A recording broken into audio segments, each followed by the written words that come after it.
Ukraina po punon për të rifilluar shkëmbimin e të burgosurve me Rusinë, duke shpresuar në lirimin e 1200 ukrainasve, tha presidenti Volodymyr Zelensky dhe shefi i Këshillit të Sigurisë të dielën. Ne po mbështetemi në rifillimin e shkëmbimeve, tha Zelensky në një video të postuar në Telegram. Shumë takime, negociata dhe telefonata tani i kushtohen kësaj pike, shtoi ai.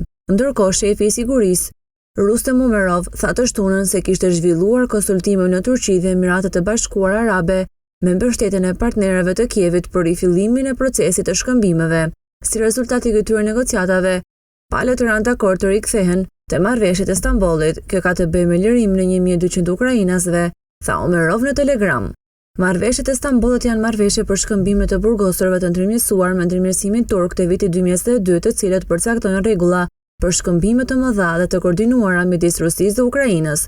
Që atëherë Ukraina dhe Rusia kanë shkëmbyer mijëra të burgosur, megjithëse shkëmbimet kanë qenë sporadike dhe shpesh të ndërprera nga përshkallëzimi në vijën e frontit në luftën që Rusia nisi kundër Ukrainës në shkurt të vitit 2022.